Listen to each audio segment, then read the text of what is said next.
Hey there, Rush Nation. Mike Crook here, coming at you again for another episode of Between the Pipes. This is the holiday edition for 2019. So, in this episode, we're going to be discussing the recent mild slump, we'll call it, that the Rapid City Rush are enduring as they head into the final couple weeks of competition for the calendar year. And we'll take a quick look at some upcoming teams that they'll be facing and hopefully what can happen going into 2020. So, stay tuned.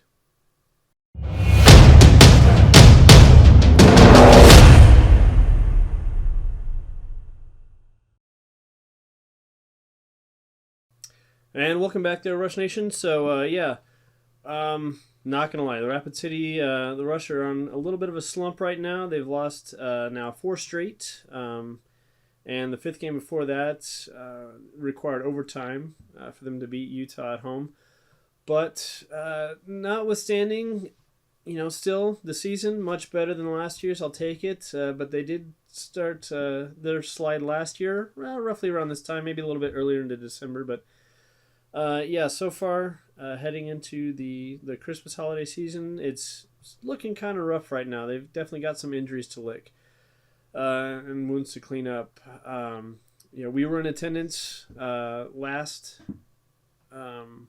week on Friday for their Star Wars game. And, that game, it quickly got out of hand. We've got a few highlights to show over here. But it was a rough game, not going to lie. It started out strong, and I'm still a firm believer that the game took a turn for the worse, if not for Rapid City's favor, when that goal was waved off. Now, I haven't seen any kind of official explanation from the league as far as why that goal was waved off. Heard a lot of speculation as far as hand pass of the puck. I've heard speculation on high stick was involved, so that negated it. But on the big board, when they showed the replay several times, and from where we sat in our vantage point, it definitely looked like a clean goal, which would have tied the game. And both the Rush bench and the crowd on hand definitely took exception to that goal getting waved off. And after losing that 4-3 loss on Wednesday, it was definitely tensions were a little high, and it just wasn't pretty after that. There were numerous fights, including which you'll see here tensions just got out of hand. The refs had a hard time controlling the players, and it was just a downward spiral. And then another close contest, losing on Saturday night, by a score of 4-2, with that last one being an empty netter for Wheeling. It was definitely rough to get that sweep, and then also coming off the 3-0 loss the weekend before to Utah. So right now, Rapid City at one time was neck and neck with Allen, top of the division and top of the league, and things were looking promising heading into their series coming up in December, looking like it was going to be the top two teams in the league going at it. And right now, while the Rush aren't the bottom of the barrel, they've definitely slipped a few spots. They're 3rd in the division now, 9th overall as of the recording of this on the 20th of December. And they're sitting 10 points behind Allen. So their series on the road tonight in Allen is definitely going to be crucial if they want to make up some of that and cut into that deficit a bit. Oh! Okay, breaking news, quick update. Sorry to interject, but yeah, it looks like update, Rapid City was actually swept by the Allen Americans this weekend on the road. Both nights score 5-2. So, yeah, that definitely did not help Rapid City's standings either in the division or in the league. So, yeah, what can you say? Rush come back home for a pair of games against Wichita to close out the calendar year. Saturday night scout night, so if you're a scout with the local council or whatnot, make sure to come on out, have a great time.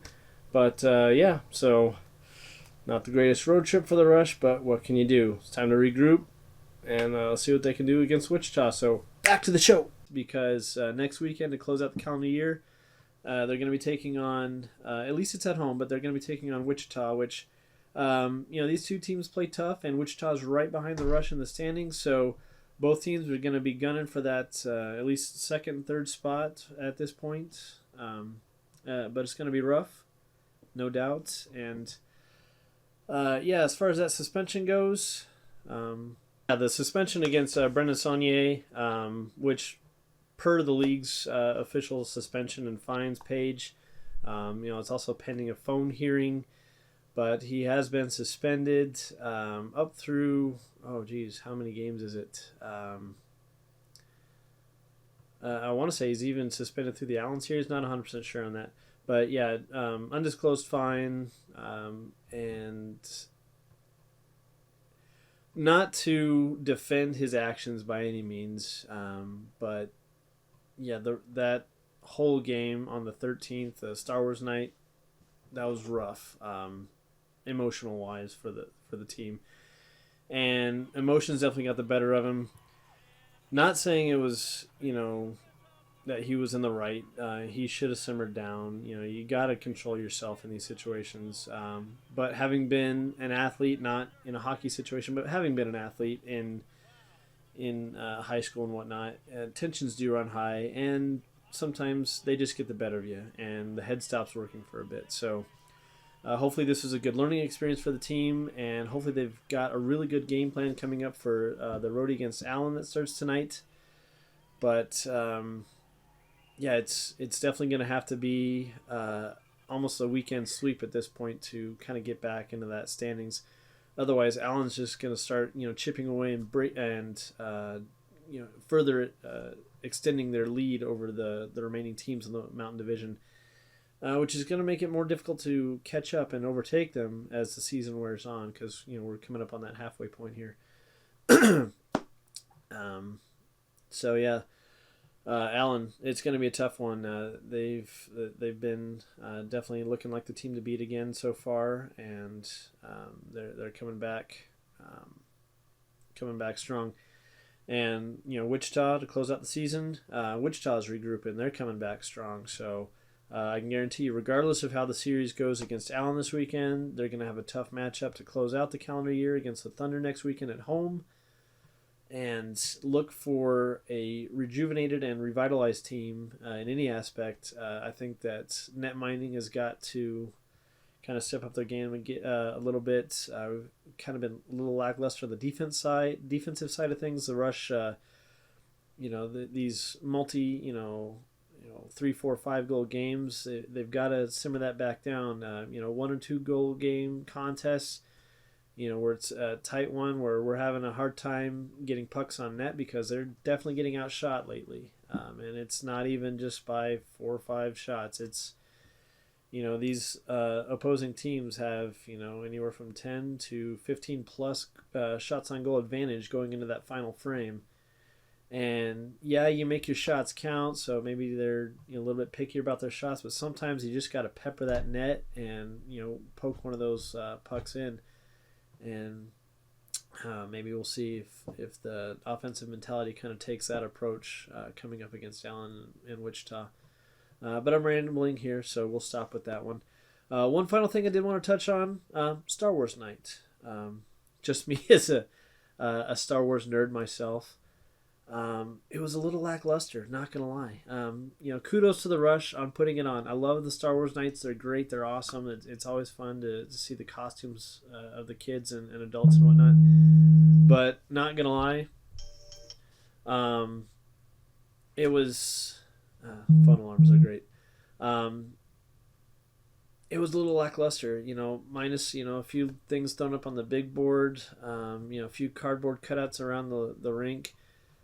It just didn't feel like a Star Wars night like they've had in years past. I remember probably the best one in memory was, they had Star Wars themed jerseys that went on auction after the game. They had the local Central and Stevens High Schools have a drumline band on the rink, and it was a Star Wars themed drumline band competition battle, and it was just so cool. And that was, I don't even remember how many years ago that was, but that was probably my favorite Star Wars theme night event that the Rush put on. And this one just, it didn't have that feel.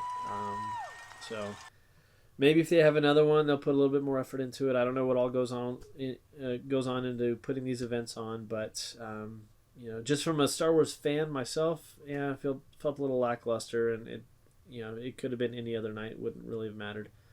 So that being said, this is the end of the holiday edition of Between the Pipes. Hope everybody enjoyed it. Yeah, thank you again for all the support. If you're new to the channel, make sure to pound that subscribe button. Hit the like. If you're not a fan of the video, double tap that dislike button twice. Little inside joke for you that follow a few other channels. But again, thank you for all the support, and let's hope that 2019 goes out with a bang and rings in 2020 with the high notes of positivity for the Rush or whichever hockey team you happen to follow and support. And that being said, go Rush!